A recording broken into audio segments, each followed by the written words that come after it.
Right बच्चों, अभी capital market हम लोग स्टार्ट कर रहे हैं। इसके पहले के लेक्चर में हम लोगों ने सिर्फ मनी मार्केट को कंप्लीट किया है। सही है, एक बार फिर से बता रहा हूँ चैप्टर का फ्लो क्या है। सबसे पहले हम लोगों ने कंप्लीट किया था मनी मार्केट। मनी मार्केट मतलब जहां शॉर्ट टर्म के लिए हम लोग इंस्ट्रूमेंट्स को डील करते हैं। शॉर्ट टर्म मतलब 1 साल से कम। इसके पहले के लेक्चर बहुत डिटेल में मैंने आपको अलग अलग कॉन्सेप्ट्स एक्सप्लेन किए थे। अब हम लोग पढ़ने वाले capital market, which is actually very easy.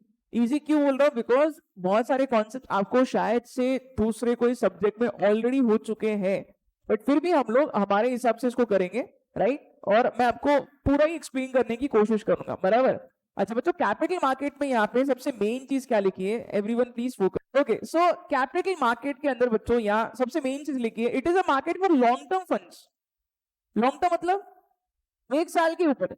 एक चीज दिमाग में रखो, कैपिटल मार्केट बोलने के बाद जितने भी इंस्ट्रूमेंट्स आप लोग करोगे वो सारे 1 साल के ऊपर के इंस्ट्रूमेंट्स हैं। ये कोई शॉर्ट टर्म के लिए नहीं होता है, बराबर? वही लिखा है यहाँ पे, it is a market for long term funds unlike money market. Unlike money market मतलब ये मनी मार्केट जैसा नहीं है। मनी मार्केट कौन सी चीज के लिए था? शॉर्ट टर्म के लिए। बट कैपिटल मार्केट किसके लिए है? लॉन्ग टर्म के लिए। ये बहुत बेसिक चीज है। आपको ये अलग अलग टाइप में क्वेश्चन आ सकते हैं। इसमें 2 मार्क का छोटा मोटा क्वेश्चन पूछा जा सकता है, आपको फिल इन द ब्लैंक्स में आ सकता है, ट्रू और फॉल्स में आ सकता है। तो इसलिए ये बेसिक चीज दिमाग में रखो, capital market is always for long term. अच्छा, इसका स्ट्रक्चर हम लोग समझते हैं तो आपको और ढंग से ये समझ में आएगा। स्ट्रक्चर ऑफ कैपिटल मार्केट बच्चों, कैपिटल मार्केट में 4 ही बेसिक चीज है, जिसमें से सेकंड नंबर का सबसे ज्यादा इंपॉर्टेंट है। पहले पढ़ते हैं क्या लिखा है, गवर्नमेंट सिक्योरिटीज मार्केट। अच्छा, अभी मैं आपको एक चीज बता रहा हूं, इसके पहले तो हम लोगों ने वो ट्रेजरी बिल पढ़ा था, ठीक है, और यहाँ पे वापस गवर्नमेंट सिक्योरिटीज आ गए। बट अगेन बच्चों, ट्रेजरी बिल्स जो होते हैं वो मैक्सिमम केसेस में 91 डेज के लिए होता है। Again I am repeating, treasury bills कितने दिन के लिए होते हैं?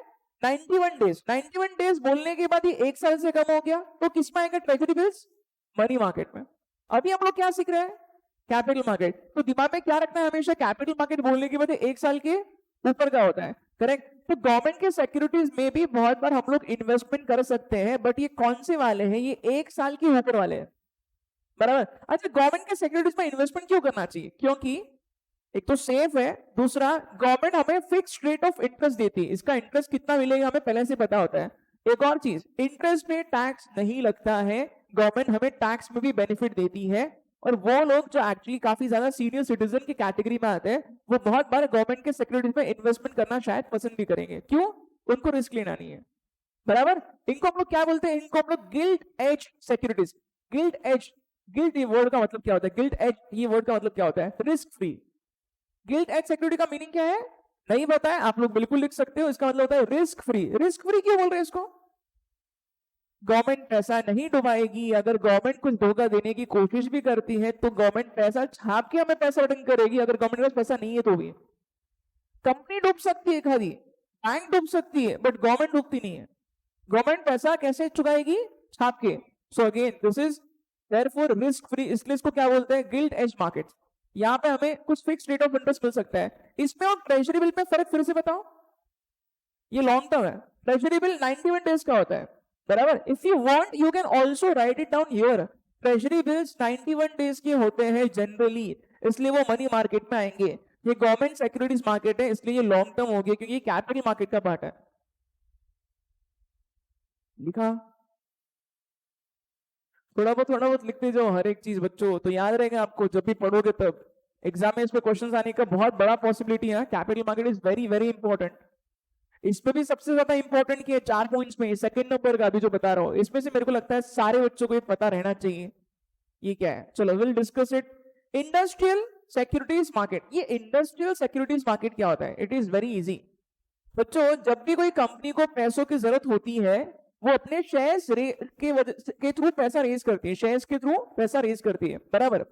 अच्छा, अगर सपोज इमेजिन करो मेरे को किसी कंपनी के शेयर्स खरीदना है, कहां से खरीदूं? Can anyone explain this simple question? Broker.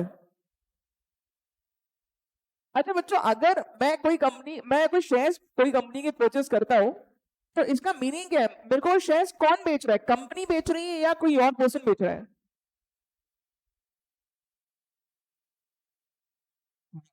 बच्चों अभी प्लीज एक चीज और ध्यान से सुनना। अच्छा, एक सिंपल क्वेश्चन पूछता हूँ, लेट्स सी तुम लोग इसको किस तरीके से सोचते हैं, पहले वो देखता हूँ।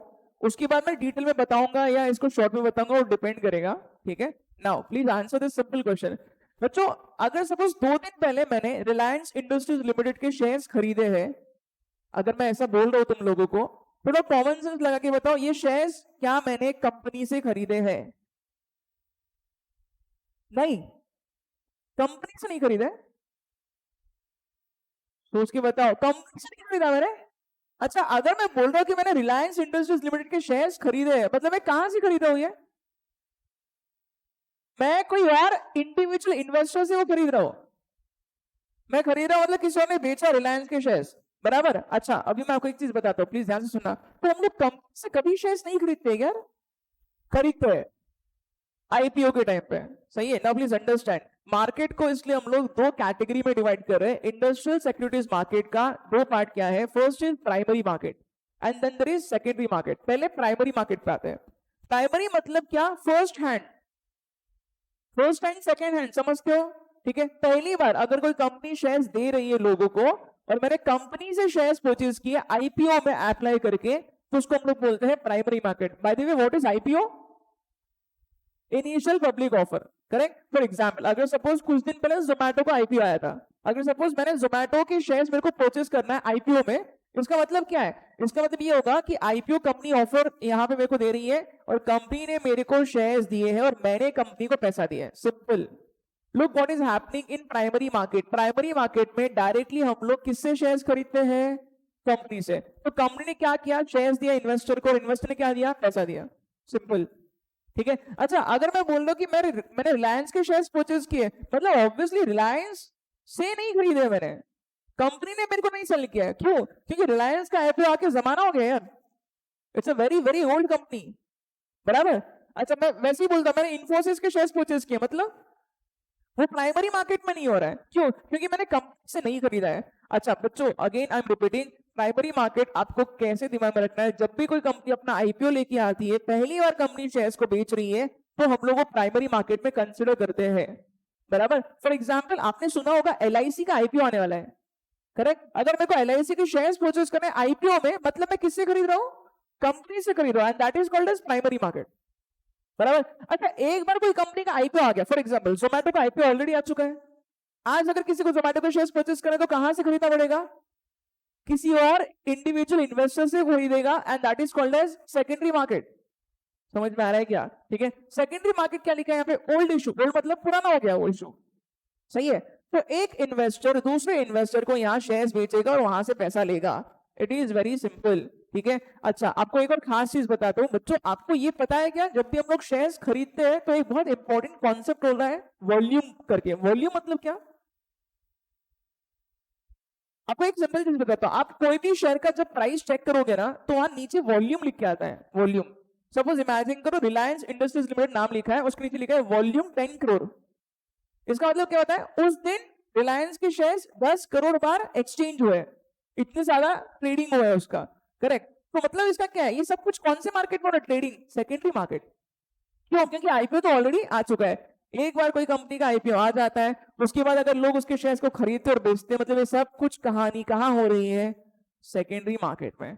इजी है, करेक्ट। ओके चलो ठीक है बच्चों, आगे अभी देखो यहाँ क्या लिखा है, जब भी आपको कोई शेयर्स खरीदना है या आपको सेकेंडरी मार्केट में ट्रेडिंग करना है, सब कुछ होगा स्टॉक एक्सचेंज के थ्रू। एनएससी और बीएससी दो फेमस स्टॉक एक्सचेंजेस है। Anyone who can tell me stock exchange exactly क्या करते हैं?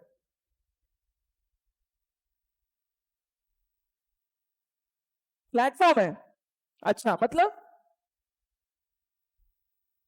मार्केट है, मार्केट है शेयर्स का, ये सही टर्म, मार्केट है शेयर्स का, बराबर। तो एकदम सिंपल आपको मैं लैंग्वेज में बताता हूँ, एवरीवन प्लीज अंडरस्टैंड क्या बता रहा हूँ। सपोज इमेजिन करो मेरे को नांदेड़ में सब्जी परचेज करना है, करेक्ट। अच्छा सब्जी खरीदना है, सब्जी मंडी जाऊंगा। अच्छा सब्जी मंडी एक है या बहुत ज्यादा है?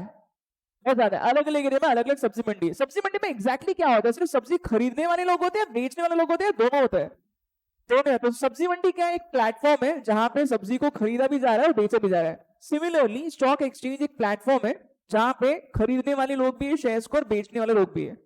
आर यू अंडरस्टैंडिंग क्या बता रहा हूँ? अच्छा ऐसे स्टॉक एक्सचेंजेस वैसे तो है बहुत, बट दो सबसे ज्यादा पॉपुलर है इंडिया में, BSE and NSE. BSE is Bombay stock exchange, NSE is national stock exchange. Can you also tell me दोनों में से ज्यादा पुराना कौन सा है?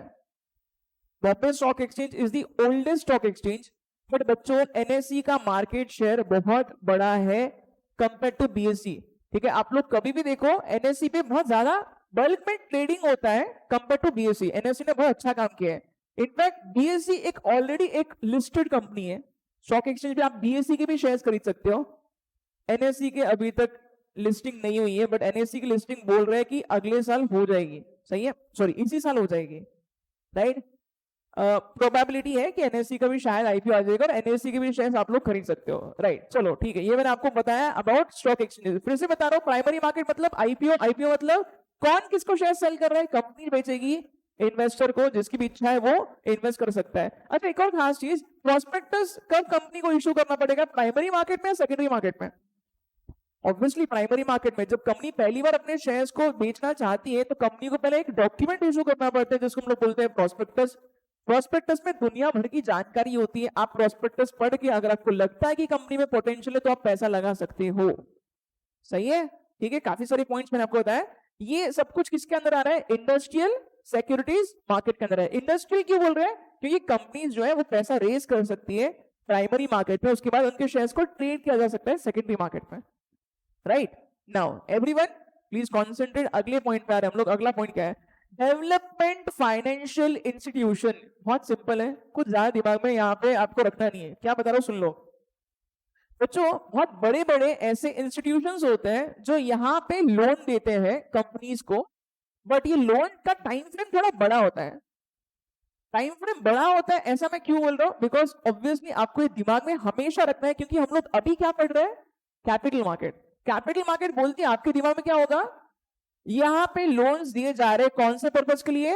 लॉन्ग टर्म के लिए। अच्छा, ऐसे कौन से इंस्टीट्यूशंस है बड़े बड़े कंपनीज को लोन देते हैं? वो यहाँ लिखा है आईएफसी है। आईएफसी का फुल फॉर्म क्या है? Industrial finance corporation of India.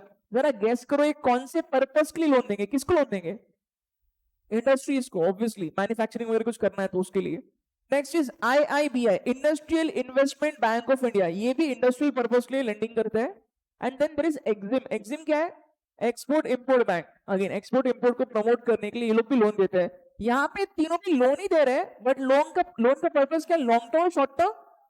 Long term, because we are studying capital market, right. और लास्ट लिखा है फाइनेंशियल इंटरमीडियरीज। ये क्या होते हैं? ध्यान से सुनना। फाइनेंशियल इंटरमीडियरीज में बहुत सारे ऐसे बड़े बड़े प्लेयर्स होते हैं जो एक्चुअली बहुत मिडिलमैन जैसा कुछ काम करते हैं। नाउ लेट मी एक्सप्लेन ये क्या है। पहला लिखा है merchant banks. Anyone who can tell me merchant bank का काम क्या है? बैंक तो सबको पता है बैंक का क्या काम है, हमने ऑलरेडी सीखा है। या मर्चेंट बैंक लिखा है, क्या करती है मर्चेंट बैंकर्स? ट्रेडिंग कंपनीज को कमर्शियल पर्पस के लिए लोन देते हैं, ठीक है। और इंटरमीडियरीज बोल रहे हैं बच्चों। आपको इंटरमीडियरी ये वर्ड का मतलब समझ में आता है? इंटरमीडियरी मतलब बीच वाला कोई पर्सन है, मिडिलमैन है, कुछ मदद कर रहा है मर्चेंट बैंकर। हाँ, बिजनेसमैन का कि ट्रांजैक्शन करना। Okay, I just give you simple example, जो आसान वाला एग्जांपल देता हूं। जब भी कोई कंपनी का आईपीओ आता है तो मर्चेंट बैंकर उसको हेल्प करते हैं। Now let me just give an example. Recently Nykaa नाम की एक कंपनी थी जिसका आईपीओ आया था, ठीक है।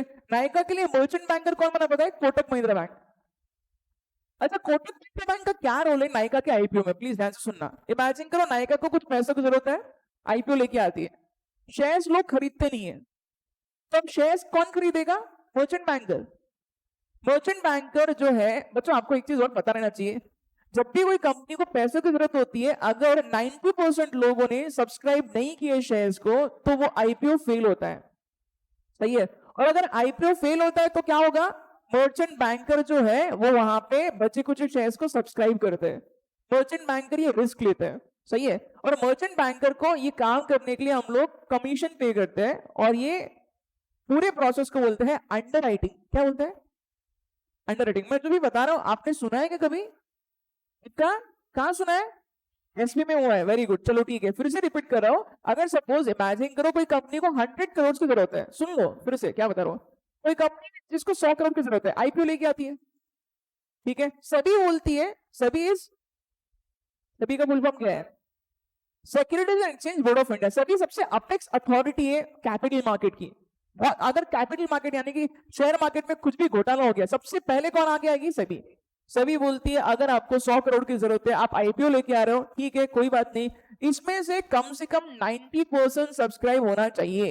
अच्छा 90% सब्सक्राइब नहीं हो, सपोज इमेजिन करो लोग इसके 80 करोड़ ही शेयर्स खरीद रहे हैं, इसका मीनिंग क्या है? लोगों को इंटरेस्ट है? बिल्कुल इंटरेस्ट नहीं है, बिल्कुल भी इंटरेस्ट नहीं है, ऐसा सभी का मानना होगा। समझ में आ रहा है? करेक्ट। अच्छा मतलब यहाँ इसका मीनिंग क्या निकलेगा बताएं? आपकी कंपनी में लोगों को इंटरेस्ट नहीं है, आपका आईपीओ फेल हो गया। अच्छा 90% तो भी सब्सक्राइब होना चाहिए, मतलब 100 करोड़ में से कितने लोगों ने इंटरेस्ट दिखाना चाहिए था? 90 करोड़ लोगों ने कितना इंटरेस्ट दिखाया? सिर्फ 80 करोड़। कितना कम का हो गया यहाँ पे? बैलेंस शॉर्टफॉल कितना है? नहीं बोलेंगे हम लोग, क्योंकि मिनिमम तो अपने को 90 चाहिए। तो जो 10 करोड़ का शॉर्टफॉल है, ये अब कौन आके बीच में हेल्प करेगा? मर्चेंट बैंकर, इनके पास बहुत पैसा होता है, ये अंडरराइटिंग का काम करते हैं और इसलिए इनको कमीशन भी मिलता है। Are you understanding this point? Right, चलो ठीक है। अच्छा बच्चों मैं आपको एक खास चीज बता दूं, एक्चुअली जो काफी ज्यादा पॉपुलर आईपीओ होते हैं वहां ओवर सब्सक्रिप्शन होता है। Can you tell me what is over subscription? लोग बहुत इंटरेस्ट बताते हैं, लोग बहुत ज्यादा इंटरेस्ट बताते हैं। करेक्ट। नाउ ऐसे बहुत सारी कंपनीज मैंने देखे रिसेंटली जिनको चाहिए सपोज से 5,000 करोड़ चाहिए। सपोज कोई कंपनी बोल रही है हमें 5,000 करोड़ की जरूरत है, तो लोग बिलीव नहीं करोगे लोगों ने कितना सब्सक्राइब किया होगा वो कंपनी को सब्सक्राइब किया 1,20,000 करोड़ का। कंपनी को कितने चाहिए? सिर्फ 5,000 करोड़। लोगों ने इंटरेस्ट कितने का बताया? 1,20,000 करोड़। इसको क्या बोलेंगे हम लोग? Over subscription. अगर ऐसा कुछ होता है तो सबको शेयर्स मिलेंगे या लॉटरी बेसिस पे मिलता है? लॉटरी बेसिस पे मिलता है। सही है। रिसेंटली बहुत सारे ऐसे कंपनीज है जहां पे ऐसा लॉटरी बेसिस पे लोगों को शेयर्स मिले, सबको शेयर्स मिले ही नहीं है। ठीक है, right. Nykaa is one such example, Zomato is another such example, map my India is another example. जितने भी आईपीओ की बात करो सब जगह हैवी अमाउंट में ओवर सब्सक्रिप्शन हुआ है। कंपनी को जितने पैसे की जरूरत है उससे ज्यादा लोगों ने इंटरेस्ट दिखाया है। बट कभी कभी अंडर सब्सक्रिप्शन भी होता है, तब यहाँ पे ये मर्चेंट बैंकर का इंपॉर्टेंट रोल होगा। समझ में आया? राइट। अच्छा म्यूचुअल फंड सही है, सबको पता है। अच्छा म्यूचुअल फंड क्या होता है? अच्छा I give you very simple example. बच्चों अगर सपोज इमेजिन करो कोई पर्सन बोल रहा है उसको खुद को कार चलाना आता है, तो कभी ड्राइवर नहीं रखेगा, खुद चलाएगा गाड़ी, क्योंकि उसको नॉलेज है गाड़ी चलाने का। पर अगर सपोज कोई पर्सन ने नई गाड़ी ली है, उसको चलाना नहीं आता है गाड़ी, क्या करेगा? ड्राइवर रखेगा। क्यों? क्योंकि वो ड्राइवर पे विश्वास रख रहा है कि ड्राइवर बहुत सही तरीके से गाड़ी को संभालेगा। Same is with money. अगर आपको स्टॉक मार्केट का नॉलेज है तो आप डायरेक्टली खुद ही पैसा लगा दो, शेयर्स खरीदो। बट अगर आपको स्टॉक मार्केट का जीरो नॉलेज है तो आपको क्या करना पड़ेगा? कोई एक्सपर्ट के पास जाके शेयर्स खरीदना चाहिए, और वो एक्सपर्ट होते हैं म्यूचुअल फंड के मैनेजर्स। म्यूचुअल फंड मतलब क्या? म्यूचुअल फंड क्या करता है? हमारे से पैसा लेता है और वो अलग अलग कंपनीज में डाइवर्सिफाई करके पैसा लगाता है, बराबर। म्यूचुअल फंड में रिस्क काफी कम होता है, क्योंकि म्यूचुअल फंड का मैनेजर कभी भी एक या दो कंपनी में पैसा नहीं लगेगा अपना, वो काफी ज्यादा डाइवर्सिफाई करते हैं। 25-30 कंपनी का पोर्टफोलियो बनाता है जिससे हमारा नुकसान नहीं होगा। एक आधी कंपनी डूब भी गई तो भी म्यूचुअल फंड में ज्यादा नुकसान नहीं होता है। आप कितने रुपए से स्टार्ट कर सकते हैं म्यूचुअल फंड में? As less as 500 rupees. In fact ये आप लोगों ने भी करना चाहिए, डेफिनेटली 100%। बच्चों दिस इज सीरियस अपॉर्चुनिटी। क्या होता है बता दो, जब आप लोग है ना, जब आपको इस चीज की समझ आएगी ना, तब आप लोग का एज यहां से और 5-6 साल आप और ज्यादा आपका एज हो जाएगा, और तब तक एक्चुअली 5-6 साल का आप अपॉर्चुनिटी लूज कर रहे हो। ये बताने वाला कोई चाहिए कि आपको बहुत यंग एज में इन्वेस्टमेंट स्टार्ट करना चाहिए, and you can start with as less as 500 rupees. 500 रुपए मतलब बहुत नॉर्मल चीज है। हर महीने 500 रुपए का आप SIP स्टार्ट कर सकते हो, एंड दिस इज समथिंग जो सबने सीरियस लेवल पे सोचना चाहिए। Correct. As a faculty, as a teacher मैं तो आपको यही सजेशन दूंगा। आपको कुछ तो समझ में नहीं आता है, कोई बात नहीं, आप म्यूचुअल फंड रूट से स्टार्ट करना चाहिए इसको। राइट। और लास्ट क्या लिखा है? Venture capital companies. Anyone who can tell me venture capitalist मतलब कौन? हाँ बोलो बोलो। ऐसे कंपनीज जो इनिशियल स्टेज में मदद करते हैं, इन्वेस्टमेंट करते हैं। और जो जितने भी स्टार्टअप्स हैं, स्टार्टअप जो है वो एक्चुअली लिस्टिंग का तो बहुत दूर तक खेल होता है स्टार्टअप्स का। स्टार्टअप जो है 10-15 साल के बाद बहुत ज्यादा स्टार्टअप्स लिस्ट होते हैं। फॉर एग्जांपल जोमेटो ले लो, जोमेटो अभी भी लिस्ट हुआ है यार, उसके पहले तक जोमेटो को पैसा कहां से मिला? इन लोगों से, वेंचर कैपिटल कंपनीज से। अच्छा बच्चों ये वेंचर कैपिटल कंपनीज क्या करते हैं? ये रिस्की प्रोजेक्ट्स को, स्टार्टअप्स को फंड करते हैं, और अगेन ये भी कैपिटल मार्केट में इसलिए आ रहा है बिकॉज ये सब लॉन्ग टर्म का खेल है। आर यू अंडरस्टैंडिंग क्या बता रहा हूं मैं? ओके बच्चों, जो इनिशियल इन्वेस्टर्स थे जिन्होंने जोमेटो में इन्वेस्टमेंट किया था, यू वोंट बिलीव, उनको 1 रुपए 5 रुपए ये भाव पे शेयर मिला है. Today it is trading at around 150 rupees I guess. शायद जोमेटो का शेयर का प्राइस बाद में चेक कर लेना. बता रहा हूँ आपको कि कितने सस्ते में मिला है. और इस सस्ते में इतना क्यों मिला? क्योंकि उन्होंने बहुत पहले कंपनी को पैसा दिया है, राइट? तो अगेन ये सब जो है वो स्टार्टअप का खेल है. कंपनीज डूब भी जाते हैं बट रिस्क होता है बहुत ज्यादा, बराबर. ये सब पॉइंट्स किस में आ रहे हैं? स्ट्रक्चर ऑफ कैपिटल मार्केट में. आपको ब्रॉडली सब पॉइंट समझ में आए क्या? राइट. नाउ नेक्स्ट पॉइंट पे आते हैं क्विकली. क्या लिखा है बच्चों? रोल ऑफ कैपिटल मार्केट में आ जाओ सभी लोग. यहाँ क्या क्या लिखा है मैं आपको यहां से एक्सप्लेन करता हूं. सबसे फर्स्ट पॉइंट लिखा है मोबिलाइजेस लॉन्ग टर्म सेविंग्स. इसका मतलब क्या है बच्चों? मैंने आपको एक खास चीज बताई थी, आपको ये याद है क्या? अपने कंट्री में प्रॉब्लम क्या है कि लोग अपना पैसा घर में रखते हैं, ठीक है. बट अगर सपोज मैंने कोई कंपनी के शेयर्स खरीदे तो पैसा मैं घर में कभी नहीं रखूंगा. मैं कहां रखूंगा?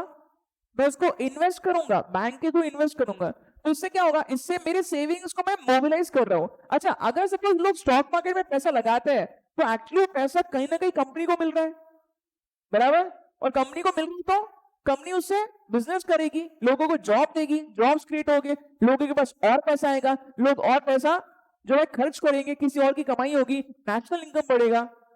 This is actually a plus point for our country. पैसा घर में रखने से अच्छा कहीं ना कहीं इन्वेस्ट करना चाहिए. और ये कैपिटल मार्केट बहुत सही तरीके से प्रमोट कर रहा है. वही लिखा है it helps to mobilise long term savings from various sections of society. अलग अलग लोग स्टॉक मार्केट में पैसा लगाते हैं और वो चैनलाइज करना बहुत जरूरी है. सही बात है. इसलिए बच्चों आजकल आप लोग देखोगे टीवी पे कितने ज्यादा ब्रोकर्स के ऐड आते हैं, राइट? ये सारे स्टार्टअप्स ही है. ये ग्रो हो गया, अपस्टॉक्स हो गया, जीरोधा हो गया, ये काफी फेमस हो गए, करेक्ट. और लोगों में बहुत अवेयरनेस भी आ रहा है क्योंकि स्टॉक मार्केट अभी बहुत बुल फेज में जा रहा है, बहुत ज्यादा तेजी से बढ़ रहा है, इसलिए बहुत लोग पैसा लगाते भी है और यहां से अपने कंट्री का कहीं ना कहीं एक्चुअली फायदा ही हो रहा है, ठीक है. फिर भी बच्चों अभी भी बोलते हैं कि स्टॉक मार्केट में बहुत कम परसेंटेज इंडिया का जो है वो इन्वेस्ट कर रहा है, ठीक है. मैक्सिमम लोग अभी भी क्या करते हैं पता है? अभी भी सोना या फिर रियल एस्टेट, इसमें इन्वेस्टमेंट है बहुत लोगों का, एफडी में, राइट. अगेन तो ये कैपिटल मार्केट में भी लोगों का इंटरेस्ट बढ़ रहा है. Second point, provides equity capital. अभी देखो अगेन, कोई भी कंपनी को पैसे की जरूरत है, क्या करेगी? आईपीओ लेके आएगी. और आईपीओ से क्या होता है? कंपनी को पैसा मिलता है. तो क्या लिखा है यहाँ पे? कैपिटल मार्केट हेल्प करता है एंटरप्रेन्योर्स को पैसे रेज करने में, जिससे वो अपने कंपनी के लिए एसेट्स खरीदेंगे या अपने बिजनेस का ऑपरेशन आगे बढ़ाएंगे.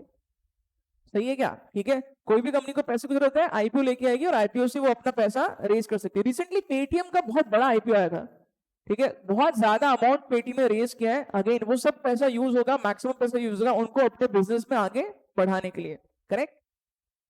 नेक्स्ट क्या लिखा है? Operational efficiency. अच्छा, before we start this operational efficiency, आपको एक सिंपल चीज बताता हूँ. पहले शेयर्स खरीदना बहुत मुश्किल काम हो जाता था, आज ये इजी हो गया, ठीक है. आज इजी कैसे हो गया? आज सब कुछ डीमैट अकाउंट के थ्रू हो रहा है, बराबर. अच्छा बच्चों, अभी मैं आपको एक सिंपल चीज बताता हूँ. ये डीमैट अकाउंट के थ्रू हो रहा है. यहाँ क्या क्या लिखा है? Transaction cost are lowered. Transaction cost क्या होता है? Anyone who can tell me. अगर हम लोग शेयर्स खरीदते हैं और शेयर्स को सेल करते हैं तो कुछ खर्चा होता है क्या? हमें क्या पे करना पड़ता है? हमें हमें एसटीडी पे करना पड़ता है बच्चों. What is STD?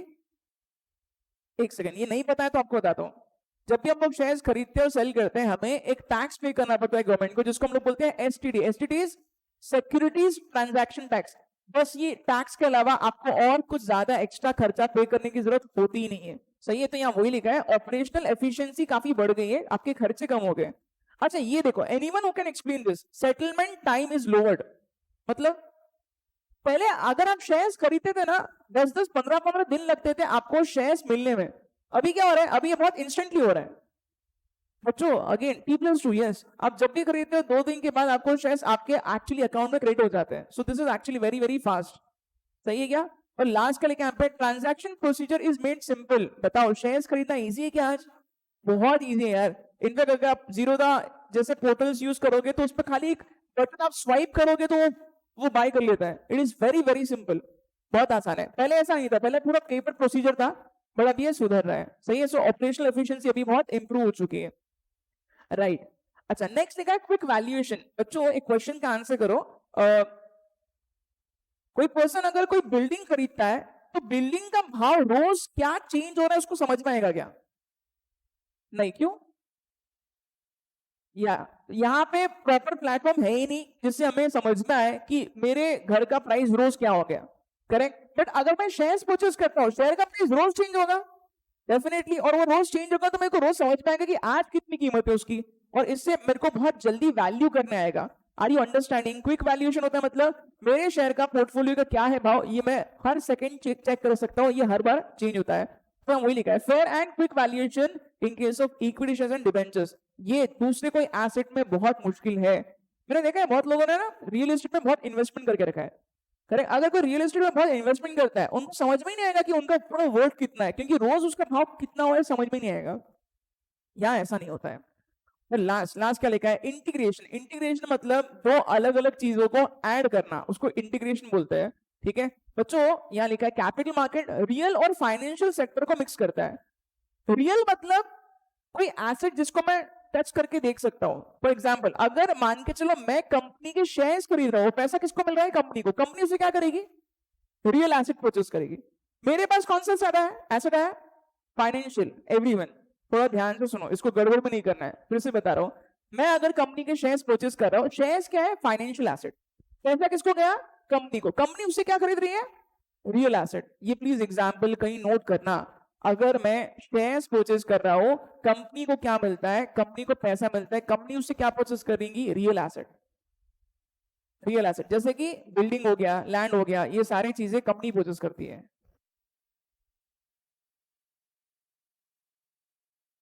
ठीक है। और मेरे को एज एन इन्वेस्टर क्या मिल रहा है? मेरे पास आएगा फाइनेंशियल एसेट। फाइनेंशियल एसेट मेरे पास शेयर्स आ गए कंपनी के,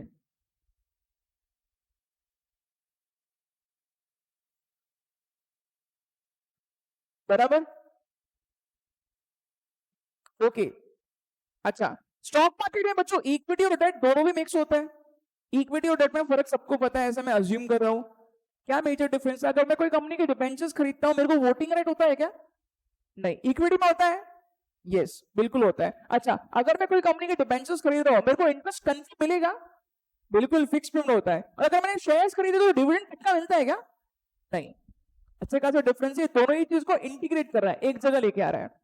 अच्छा गवर्नमेंट और प्राइवेट सेक्टर को भी एक जगह लेके आता है। Anyone who can give me any example of a government bank? चलो गवर्नमेंट की बैंक का एग्जांपल बताओ। एसबीआई है, पीएनबी है, ये सारे स्टॉक एक्सचेंज पे लिस्टेड भी आप इसके शेयर्स खरीद भी सकते हो। अच्छा प्राइवेट बैंक एग्जांपल बताओ। HDFC bank, axis bank, Kotak bank, ICICI bank, ये सारे प्राइवेट सेक्टर हो गए। दोनों भी सेक्टर को एक जगह लेके आता है कैपिटल मार्केट। और लास्ट लिखा है डोमेस्टिक एंड एक्सटर्नल फंड्स। बच्चों अगेन ये सुन लो जरा, इंडिया का कोई आप एक फंड हाउस बता सकते हो क्या जो बहुत ज्यादा इन्वेस्टमेंट करता है स्टॉक मार्केट में?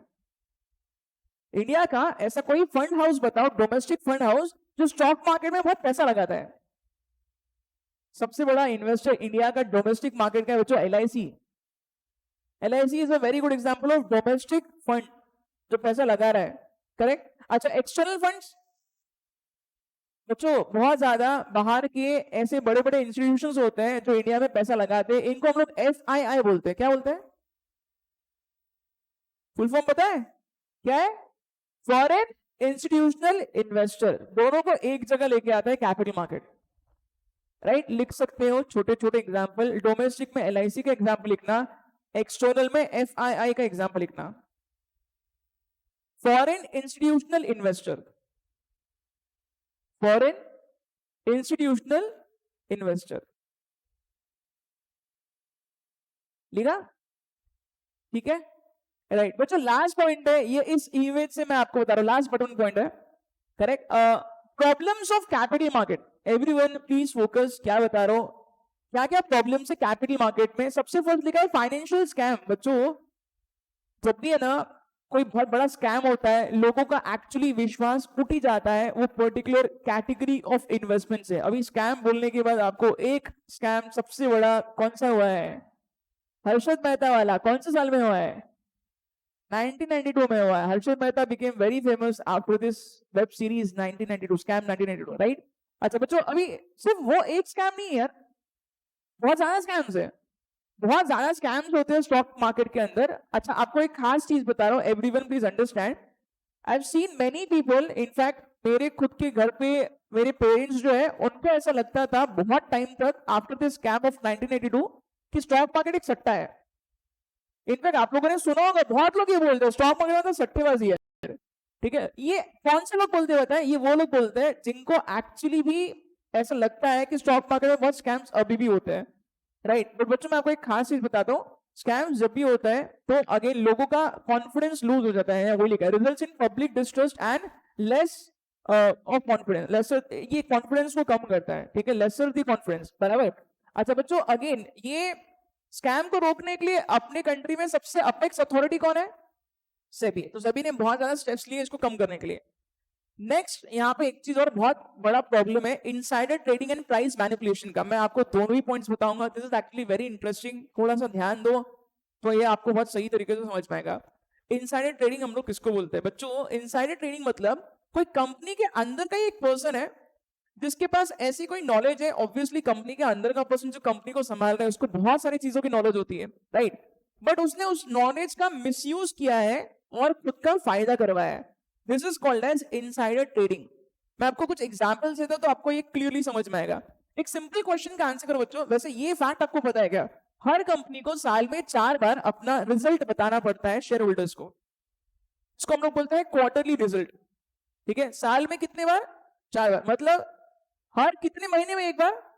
हर 3 महीने में एक बार अपना रिजल्ट बताना पड़ता है ना। इमेजिन मैं ऐसे कंपनी का सीईओ हूं जिसका स्टॉक एक्सचेंज पे ऑलरेडी लिस्टिंग हो चुका है, बराबर। नाउ प्लीज अंडरस्टैंड बच्चों, मेरे को पता होगा क्या कि मेरी कंपनी का रिजल्ट क्या है? डेफिनेटली। अच्छा, वो रिजल्ट मैंने एक्चुअली पब्लिक को बताया है, उसके पहले ही मेरे को पता है कि कंपनी का प्रॉफिट कितना बढ़ा है, कितना कम हो गया है। मैं क्या करता हूं, मैं मेरे रिलेटिव को बोलता हूं अरे कंपनी का प्रॉफिट बहुत ज्यादा बढ़ गया है और जैसे ही ये न्यूज बाहर आएगी लोग इसके शेयर्स खरीदेंगे। आपको एक फैक्ट बताता हूं, जब भी कोई कंपनी का अच्छा रिजल्ट आता है लोग उसके शेयर्स को खरीदते हैं और प्राइस बढ़ता है। अच्छा, पहले ही पता चल गया मेरे को तो रिजल्ट अच्छा है, क्योंकि ऑब्वियसली मैं खुद सीईओ हूं कंपनी का। मैं क्या करता हूं, मैं ये न्यूज बाहर लीक करता हूं, मैं मेरे रिलेटिव को बोलता हूं, मेरे रिलेटिव वो शेयर्स परचेस कर रहे हैं और पहले से उन्होंने खरीद के रखा है। जैसे अब पब्लिक को मैं रिजल्ट बताऊंगा, पब्लिक भी शेयर्स खरीदेगी, बट किसी के पास ऑलरेडी पहले से शेयर्स है और उसका प्राइस बढ़ गया, तो प्राइस मैनिपुलेशन का फायदा मैं सिलेक्टेड लोगों को करवा रहा हूं। This is called as insider trading. इसको क्या बोलते हैं? इनसाइडर ट्रेडिंग, ठीक है। अच्छा, उल्टा उल्टा, अगर सपोज पहले से मेरे को पता है कि रिजल्ट खराब आने वाला है, मैं पहले से मैं कुछ रिलेटिव को बोलता हूँ आपके पास शेयर है तो बेच दो क्योंकि आपका नुकसान नहीं होगा। This is again insider trading. Insider trading के लिए सभी ने क्या पेनल्टी फिक्स किया, ध्यान से सुनना। इट इज 25 करोड़ रुपीज और 3 times of the profit made which is higher. किसी ने अगर सपोज 25 करोड़ कमाए तो कम से कम 25 करोड़ तो देना ही है, नहीं तो उसका 3 गुना ज्यादा, 3 गुना ज्यादा तो कितना होता है? 75 करोड़ तक पे करना पड़ेगा जेब से। This is actually huge huge amount, बराबर। इनफैक्ट बहुत ज्यादा लोग फंस चुके हैं इसके अंदर इनसाइडर ट्रेडिंग में। बच्चों अगेन सत्यम नाम की कंपनी थी जिसमें इनसाइडर ट्रेडिंग के एलिगेशंस लगे थे। ऐसे बहुत सारे कंपनीज में बहुत सारा घोटाला होते हैं। इनफैक्ट आपको एक चीज बताता हूँ, बहुत लोग बोलते हैं insider trading is actually very common, बहुत कॉमन है। पकड़े गए तो बैंड बच जाएगी। सही में इसको पकड़ना बहुत मुश्किल है। क्यों? क्योंकि कोई अपने रिलेटिव को अपने शेयर के बारे में कोई चीज बता रहा है, इसको ट्रैक कैसे करेंगे यार? It is very difficult. सही बात है, इसलिए इनसाइडर ट्रेडिंग को पकड़ना बहुत मुश्किल है। अच्छा, यहाँ वही लिखा है, बाइंग और selling of security by someone who has access to non public information. Non public मतलब जो इंफॉर्मेशन पब्लिक तक नहीं गई वो आपको पहले से पता है और आप उसको खुद के पर्सनल बेनिफिट के लिए यूज करो। This is called as insider trading. एक चीज और लिखिए, प्राइस रिगिंग और मैनिपुलेशन। ध्यान से सुनो बच्चों, very interesting point this is. Price rig करना मतलब क्या? प्राइस रिग करना मतलब शेयर के प्राइस को बढ़ाना, भगाना, उसको बोलते हैं शेयर को भगाना, ठीक है। अच्छा, आई टेल यू बच्चों, बहुत सारे लोगों को शायद ये पता नहीं है कि जो अपने कंट्री के सबसे बड़े इन्वेस्टर है, कौन है अपने कंट्री के सबसे बड़े investor? Rakesh Jhunjhunwala. Many times it happened कि राकेश झुनझुनवाला ने इनसाइडर ट्रेडिंग के लिए और ये प्राइस रिगिंग के लिए पेनाल्टी पे की है सभी को। कोई दूध का धुला नहीं है, कोई भी दूध का धुला नहीं है। What is this price rigging? Price rigging मतलब बच्चों अभी मैं बताता हूँ प्राइस रिगिंग का मीनिंग क्या होता है। प्राइस रिगिंग मतलब आप ऐसा कोई चीज कर रहे हो जिससे आप शेयर का प्राइस बिन काम का भगा रहे हो, बढ़ा रहे हो। अब आपको देखो प्राइस रिगिंग का classic example, everyone please understand. बच्चों कुछ दिन पहले ना एक एंकर को बैन किया है सभी ने। एक टीवी चैनल पे एक एंकर हुआ करते थे, अभी मैं बोलूंगा क्योंकि अभी तो काम उनको अलाउ नहीं किया, सभी ने उनको बैन कर दिया। Name of this anchor is Hemant Ghai. ठीक है, अभी आप लोग क्या कर सकते हो, आप लोग है ना इसका थोड़ा गूगल सर्च करके देख सकते हो। Hemant Ghai used to be very famous anchor. ये कहाँ आते थे पता है? सीएनबीसी आवाज पे। सीएनबीसी आवाज के एकदम मेन एंकर थे हेमंत घाई। रोज सुबह 8 बजे इनका शो आता था। अभी हेमंत घाई क्या करते, ध्यान से सुनना है, classic case of price breaking. Hemant Ghai जो है बच्चों, ये इन्होंने एक्चुअली अपने वाइफ के नाम पे और अपने मदर के नाम पे डीमैट अकाउंट ओपन किया। अच्छा, इसके पहले कि मैं आपको एग्जांपल दूं, आपको ये भी चीज बताता हूँ, जो भी सीएनबीसी आवाज या जी बिजनेस पे जो जर्नलिस्ट होते हैं, इनको अलाउ नहीं करता है लॉ कि ये शेयर्स खरीदे। ये कंपनी के शेयर्स नहीं खरीद सकते। क्यों नहीं खरीद सकते? बिकॉज इनके पास शेयर के प्राइस को मैनिपुलेट करने का बहुत गजब का पावर होता है। ये टीवी चैनल पे बोलेंगे ये शेयर बहुत अच्छा है, खरीदो, लोग खरीदेंगे और इनको फायदा होगा। इनको एक्चुअली लॉ अलाउ नहीं करते, ये शेयर्स खरीद नहीं सकते। ये सिर्फ म्यूचुअल फंड के थ्रू खरीद सकते हैं, because law is not permitting them to buy shares. अब मैं बताता हूं क्या हुआ है। हेमंत घाई क्या करते हैं? हेमंत घाई जो है, ये भाई साहब जो है अपने मदर के नाम पे और अपने वाइफ के नाम पे डीमैट अकाउंट ओपन करते हैं, राइट। और ये क्या करते हैं, ये एक दिन पहले ही शेयर्स खरीद के रख रहे थे, अगले दिन टीवी पे आते हैं, वही शेयर को रिकमेंड कर रहे हैं। और सिर्फ रिकमेंड नहीं कर रहे, बार बार रिपीटेटिव बेसिस पे 2-3 दिन तक उसको रिकमेंड कर रहे हैं, ये शेयर बहुत अच्छा है, उसके फंडामेंटल्स बहुत अच्छे, स्टोरी बना के। और एक्चुअली भी क्या हुआ पता है, बहुत बार ऐसा हुआ है कि उनके पास पहले से कोई शेयर है और 2-3 दिन के बाद वो शेयर का प्राइस 20-30% बढ़ गया, और ये क्या कर रहे हैं, उसको सेल कर रहे हैं। अच्छा, ऐसा एक नहीं 5-6 बार ऐसे इंसिडेंसेस हुए हैं। सभी ने ऑब्जर्व किया, किसने सभी को कंप्लेन किया कि ये मदर के नाम पे और अपने वाइफ के नाम पे ऐसा कर रहे हैं। सभी ने स्ट्रिक्ट एक्शन लिया एंड सभी band this particular person. And this is the classic case of price rigging. आप कैसे प्राइस को बढ़ाते हो, भगाते हो शेयर को, ये एक क्लासिक केस है। समझ में आ रहा है क्या बता रहा हूँ? ठीक है, इसको बोलते हैं प्राइस रिगिंग या प्राइस मैनिपुलेशन पर्सनल गेन्स के लिए। हेमंत घाई का एग्जांपल आप लोग यहाँ लिख सकते हो। Name of the person is Hemant Ghai. You can also do a pretty good simple Google search. Google search करो, आपको बहुत सारी चीजें मिल जाएंगी इस पे, राइट। सीएनबीसी आवाज, हेमंत घाई। ओके, नेक्स्ट पॉइंट पे आते हैं। इनएडिक्वेट डेट इंस्ट्रूमेंट। बच्चों एक बहुत बड़ा प्रॉब्लम क्या पता है डिबेंचर का, कि अच्छा आपने ऐसे सुना है कि कोई कंपनी के डिबेंचर्स में किसी ने इन्वेस्ट किया है? शेयर बहुत पॉपुलर है, डिबेंचर्स नहीं है। फिर से रिपीट कर रहा हूं, बहुत ज्यादा लोग शेयर्स खरीदते कंपनी के, डिबेंचर्स नहीं खरीदता है, क्योंकि डिबेंचर्स में ज्यादा ट्रेडिंग नहीं होता है, तो इसको सेल करना थोड़ा मुश्किल हो जाता है। नैरो इन्वेस्टर बेस, ठीक है। Lack of accessibility to medium and small companies. इसका मतलब क्या है, छोटे छोटे कंपनीज को डिबेंचर के थ्रू पैसा रेज करना एक्चुअली बहुत मुश्किल होता है, क्योंकि डिबेंचर के थ्रू पैसा रेज करने के लिए बहुत ज्यादा रिक्वायरमेंट्स होते हैं कंपनीज एक्ट में। ये एक प्रॉब्लम है कैपिटल मार्केट का, करेक्ट। अच्छा, और क्या लिखा है, decline in volume of trade. बच्चों मैंने आपको बताया था अभी कि इंडिया में बहुत फेमस 2 ही स्टॉक एक्सचेंज है। कौन से? बीएसई ने एनएसई। बट ऐसा नहीं है कि ये सिर्फ 2 ही स्टॉक एक्सचेंज है, इसके अलावा भी बहुत ज्यादा स्टॉक एक्सचेंजेस है, ठीक है। गुजरात में एक अलग स्टॉक एक्सचेंज है, कोलकाता में एक बहुत पुराना स्टॉक एक्सचेंज है, कोलकाता स्टॉक एक्सचेंज, राइट। अब मैं आपको क्या बता रहा हूँ, प्लीज ध्यान से सुनना। ये स्टॉक एक्सचेंज पे अगर सपोज कोई कंपनी का लिस्टिंग हुआ है, बहुत प्रॉब्लम होगा। क्यों? क्योंकि वॉल्यूम ही बहुत कम है। अगर आपने वहां से शेयर्स खरीद लिए, उसको सेल करना बहुत मुश्किल हो जाएगा। समझ में ना क्या बता रहा हूं? ठीक है, मतलब देखो बच्चों एक खास चीज बताता हूं, हमेशा वो स्टॉक एक्सचेंज से चीज खरीदनी चाहिए जहां पे वॉल्यूम ज्यादा है। क्यों ऐसा? मैं खरीद तो रहा हूं, उसको बेचना भी तो आसान होना चाहिए।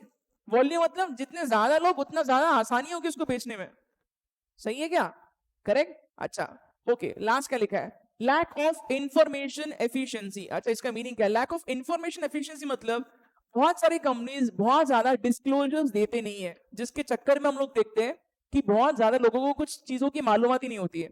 डिस्क्लोजर्स देना मतलब क्या? अगेन बच्चों, अगर सपोज इमेजिन करो कंपनी को कुछ एक्सेप्शनल प्रॉफिट हुआ है। एक्सेप्शनल मतलब से इमेजिन करो कंपनी ने बिल्डिंग बेची है और उसको प्रॉफिट हुआ है। अच्छा, और कंपनी लोगों को बता रही हमारा प्रॉफिट इस क्वार्टर में 500 गुना बढ़ गया। अब ये पढ़ के लोगों को क्या लगेगा, बाप रे कंपनी ने कुछ तो खतरनाक किया है। बट ये कौन बताएगा कि एक्सेप्शनल गेन है? एक्सेप्शनल मतलब एक ही बार हुआ है, वापस थोड़ा होगा, हर क्वार्टर में बिल्डिंग थोड़ा बेचोगे आप। तो ये डिस्क्लोजर आपको देना पड़ता है। और बहुत बार क्या होता है, ये इनएफिशिएंसी के चक्कर में बहुत ज्यादा शेयर होल्डर्स धोखा खाते हैं। इसको थोड़ा सेबी सुधार रही है, लॉज ने भी इसको इंप्रूव किया है, बट यहाँ वही लिखा है लैक ऑफ इंफॉर्मेशन एफिशिएंसी। बहुत ज्यादा चीजों की जानकारी लोगों को होती ही नहीं है, लोग अपने आप में कुछ अजम्पशन कर लेते हैं और इस चक्कर में अगेन उनको नुकसान हो जाता है, राइट। ओके, तो ये है बच्चों problems of capital market. Okay, ठीक है। ओके बच्चों, एक डाउट यहाँ पे क्लियर करता हूँ, वॉल्यूम जो है ये अलग अलग स्टॉक एक्सचेंज का अलग अलग होगा। एक सिंपल क्वेश्चन का आंसर करो, नांदेड़ में बहुत ज्यादा सब्जी मंडी है अलग अलग जगह पे, हर सब्जी मंडी में उतनी भीड़ होती है क्या? नहीं। सिमिलरली बीएसई और एनएसई पे अलग अलग वॉल्यूम होता है, मतलब हो सकता है लोग ज्यादा एनएसई के शेयर्स खरीद रहे हैं बीएसई के कंपैरिजन में, और उल्टा यही होगा। कभी भी ऑब्जर्व करो, एनएसई का वॉल्यूम बहुत ज्यादा होता है कंपेयर टू बीएसई का वॉल्यूम। एनएसई पूरा मार्केट शेयर खा रहा है बीएसई का, राइट। ओके बच्चों, इतने सारे पॉइंट्स मैंने बताया। एक लास्ट पॉइंट है and that will and this chapter. Chart बनाया नहीं मैंने, आपको डायरेक्टली टेक्स्ट बुक से बता रहा हूं। सभी लोग आ जाओ टेक्स्ट बुक में जल्दी से।